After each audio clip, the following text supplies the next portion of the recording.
vendría desnudo a la iglesia? Nadie vendría en ropa interior a este lugar. ¿Por qué? Porque eso a rajatabla no lo haríamos, ¿entienden? Eso es una convicción. ¿Quién comería carne humana? Nadie, yo creo que no hay caníbales acá, ¿no? Pero nadie comería carne humana, ¿por qué? Porque eso es una convicción, ¿se entiende? Es algo que respetamos a rajatabla y nosotros no cederíamos. Porque esa es nuestra convicción. Estamos convencidos de lo que es bueno y de lo que es malo. Bueno, esta debería ser una convicción en nuestra vida. Dice ahí el capítulo 4, versículo 18.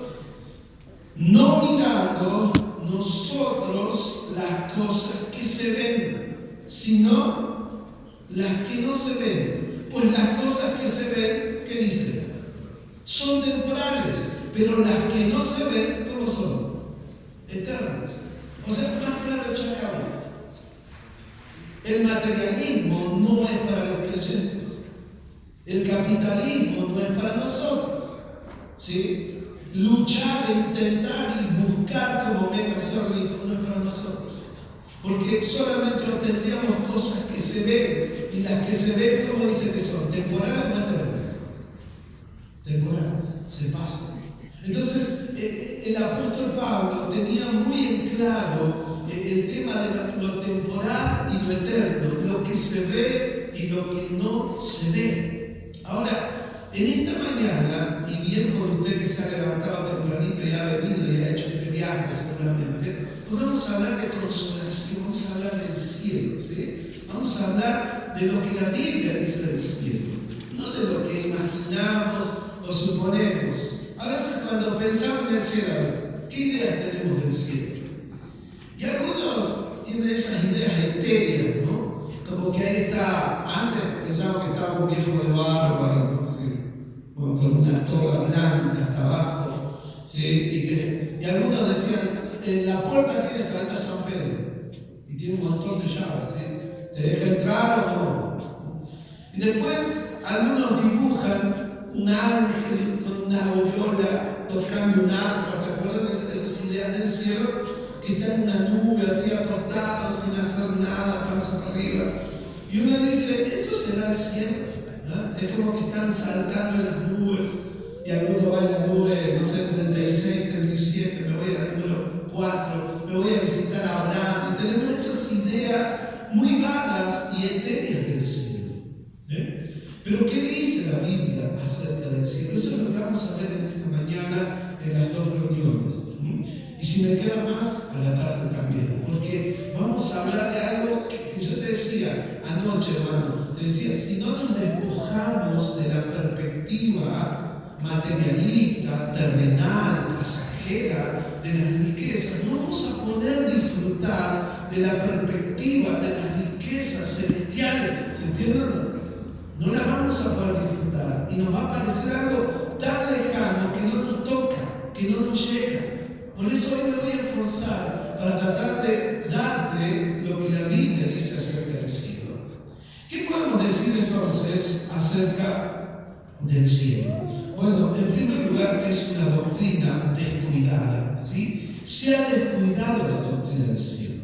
Hoy te hago una pregunta: ¿cuánto añoramos la patria celestial? Lo cantamos, ¿sí? Pero llegó el virus del COVID y nadie se quería morir. Y uno dice, no me toqué, me puedo contagiar. Me lo contaba algunos hermanos perseguidos, ¿sí? Dame la mano. No quiero morir. Yo me acuerdo, fíjense cómo tenemos ideas del cielo, el infierno, la vida terrenal. Un día estaba testificando en un hospital y había una señora que estaba enferma. Y le empecé a hablar del cielo y del infierno, y a veces también nuestro evangelio es mal predicado, muy simplista y muy antropocéntrico. ¿Qué significa? Que el hombre es el centro y Dios viene alrededor de él para salvarlo, para bendecirle, para darle tantas cosas. Y tenemos que cambiar nuestra perspectiva de predicación también. Nuestra predicación se trata de Cristo, no del hombre, ¿se entiende? Se trata de Él como el centro del evangelio. Y el hombre tiene que responder a un llamado, a una invitación que Él le hace por soberanía, por gracia y por voluntad. No se trata de nosotros. Y a veces, imagínense que yo voy y le digo, ¿sos pecador? Es raro la gente que te diga no. Pero normalmente nosotros decimos, ¿sos pecador? Sí. ¿Y a dónde creen que van los pecadores? ¿Al cielo o al infierno? Al infierno, sí. ¿Querés ir al cielo? Obvio, ¿quién quiere irse al infierno, no? Entonces, sí, me quiero ir al cielo. Bueno, entonces tengo que recibir a Cristo, porque es el boleto al cielo.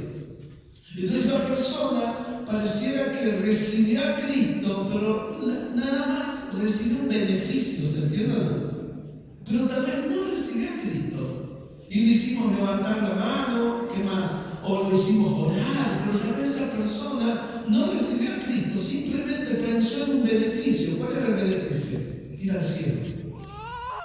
Como si el cielo fuera Disneylandia, Miami, o no sé, no sería Qatar, creo que ahora Qatar es el lugar más rico del mundo, dice, un pequeño espacio donde hasta los jeques cuando se quieren se hacen calles de oro si quieren, ¿sí? Porque tienen tanto petróleo, el oro negro, entonces es un lugar muy rico. Entonces nosotros a veces predicamos incluso a veces mal el Evangelio. Y hay que predicárselo bien. Y yo a esta mujer le prediqué al cielo. Entonces cuando le voy a decir, ¿te gustaría irte al cielo? No. Entonces te quería al infierno. Tampoco. Entonces, ¿qué quería hacer? No te quería al cielo o al infierno. Y lo que esa mujer me estaba diciendo, yo no me quiero morir, o sea, no quiero ir al cielo, ni quiero ir al infierno, yo no me quiero morir, porque estaba enferma y estaba en ese lugar. Entonces ahí entendí cómo nosotros amamos tanto nuestra vida en la tierra, esta vida física que conocemos, y nos abrazamos tanto a ella, porque no tenemos una perspectiva de eternidad. Nos asusta lo que no conocemos. Y nos cuesta ir al encuentro de lo que no conocemos. Pero en la medida que vamos madurando y profundizando en la Biblia, vamos a llegar a decir como el apóstol Pablo, para mí el vivir es y el morir es ganancia. Y estar con Cristo es muchísimo mejor. Pero eso solamente lo dice una persona con madurez de perspectiva celestial. Ha madurado en su visión celestial. Ha podido entender lo que hay después de la muerte física. Y se ha dado cuenta, como dice en Eclesiastés 7, que Dios puso eternidad en el corazón de los hombres.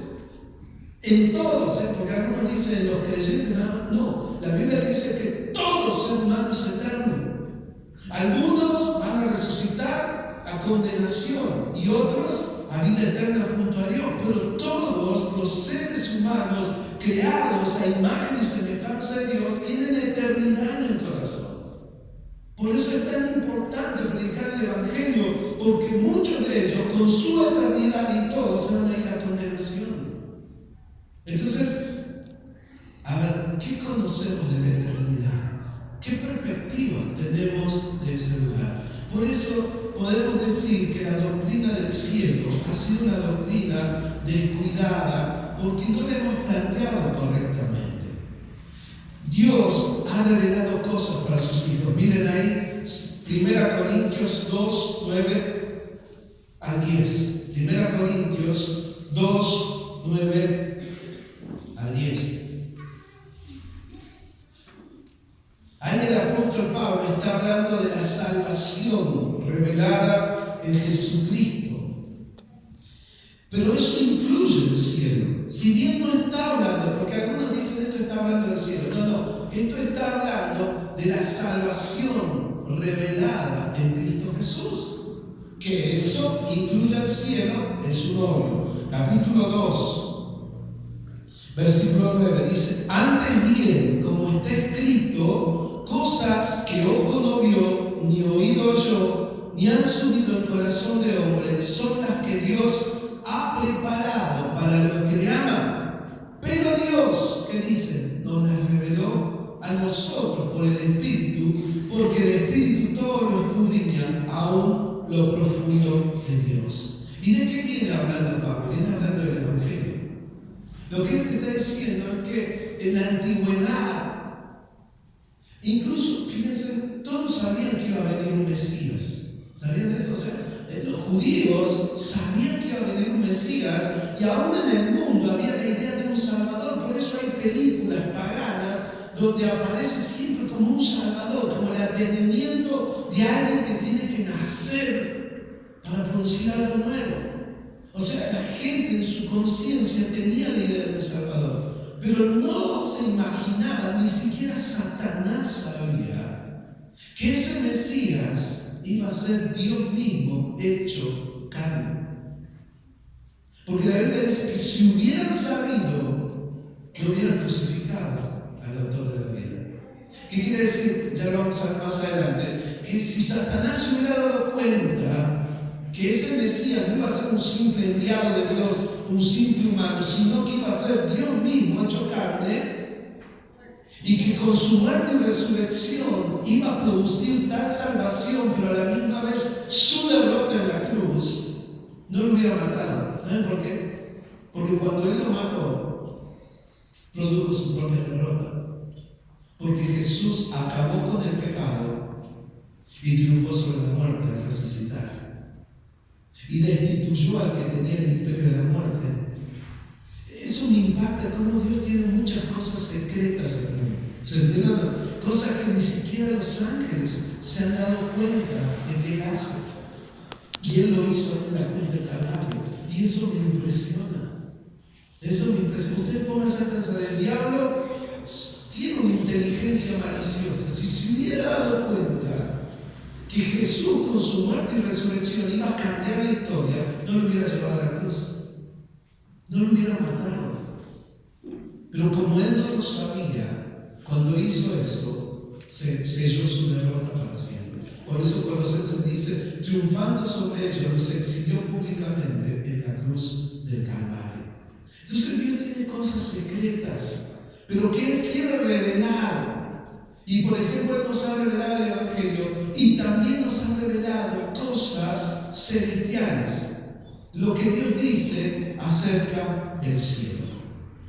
Ahora, hacemos un clic. ¿Por qué debemos estudiar la doctrina del cielo? ¿No? ¿Cuál es la razón de estudiar esa doctrina? Hay un autor que dice estas son las 4 principales cosas por las cuales deberíamos estudiar la doctrina del cielo.